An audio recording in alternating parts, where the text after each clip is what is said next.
Hello everybody, welcome back to my channel where we talk all things finance and investing. In today's video, I'm going to follow up a little bit from my last week video talking about projections for the S&P 500 for 2026. If you saw that video, we saw a bottom-up approach all by FactSet, amalgamating all the price targets by analysts in the market to give an approximate growth of the S&P 500 for 2026 of around 15.5%.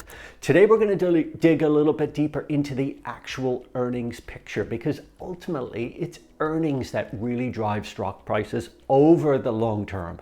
Of course, investor behavior and sometimes very irrational behavior can have a pretty big impact on stock prices and the market overall, but generally speaking, over time, it will revert to the mean, and earnings is the ultimate driver of stock prices. So what do earnings estimates say for 2026? Because that's going to have a big part to play in what the stock market in the US will do, and everywhere else around the world generally. So that's the subject of today's video. Earnings per share, S&P 500 for 2026. Let's get into it. Okay, so what is the earnings estimate for 2026 for the S&P 500? Basically, it's coming in at exactly 15%, according to FactSet. By the way, link in the description for the report and everything that I'm using to quote all of these numbers. But that is the earnings estimate for the S&P 500 for next year, a growth rate of 15%. Double digits again, big number, and really interesting to note that as well. So how does that compare? Well, the trailing 10-month average of earnings growth rates for the S&P 500 is only 8.6%. So it's actually nearly double the previous 10 years. So it's a very, very strong number. And if that number actually happens, the 15%, it will be the 6th consecutive year that it's growth and positive. And the 3rd consecutive year, it's actually in double digits. These are very, very strong numbers. And a lot of this is being driven by these hyperscalers, the big mega cap techs, all this investment happening in and around AI. But these numbers are pretty big indeed. Okay, and if we break it down a little bit further into the Mag 7, you know, the biggest companies that are kind of pushing the S&P 500 so much over the last few years, the expected earnings per share growth rate for them for 2026 is actually around 22%.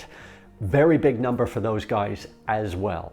If you compare that to the other 493 companies, the smaller companies outside of the Mag 7, it's expected to be 12%. So the Mag 7 is actually nearly double the 493 other companies listed in the S&P 500. Some other numbers to note for next year, if you're thinking about what the stock market might do, is revenue. And this is just really the sales attributed to each of these companies for next year. And the expected revenue growth next year is in and around 7%. Not as big of a number as you see on the earnings per share, but the headline revenue number growth, 7%, which is still quite good.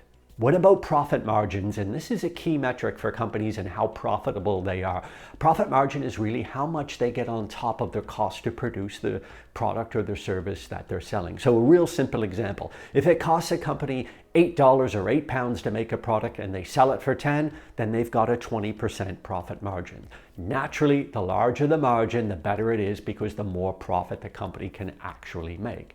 And the average for the S&P 500 expected for 2026 in profit margins is just under 14%. It's 13.9% according to the FactSet data we're looking at for this. So how does that compare over the last 10 years? Well, the trailing 10-year average is around 11%. So we're actually seeing some margins expected to expand in 2026 as well. Another thing that's really interesting to note here on profit margins, if this 13.9% comes in as expected, in 2026, it will mark the highest growth in profit margins since 2008. Think about that for a second. So nearly 20 years. Very big number, very interesting number indeed. But of course, we remember what happened in 2008 and 2009 as well. That was kind of the top of the market, and there was loads of volatility and of course a crash in and around that time period as well. I'm not saying that that's what's going to happen if margins get out to 13.9%.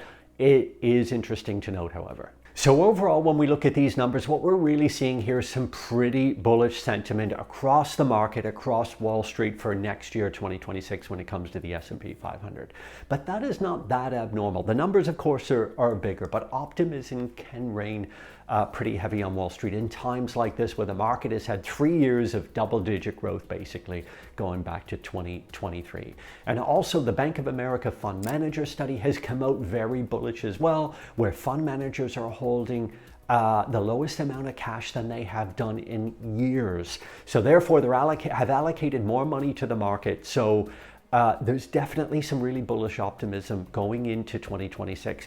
But of course, as the old saying goes, what Warren Buffett has said many times, be fearful when others are greedy and greedy when others are fearful. So we really need to pay a little bit of attention, be a little bit skeptical on what the market might do next year. The truth is nobody really knows what's going to happen next year. It's good to have a bit of fun and play with this, and it's wise to look at the numbers and see what expectations are, and we'll get to see how it all plays out. So leave me a comment down below. Tell me what you think about the markets for 2026 overall and some of these projections for the S&P, the FTSE 100, 250, whatever else is on your mind. Hit that like button if you like the video, subscribe to my channel if you haven't done so, and as always, I wish you nothing but the best in your savings and investment journey.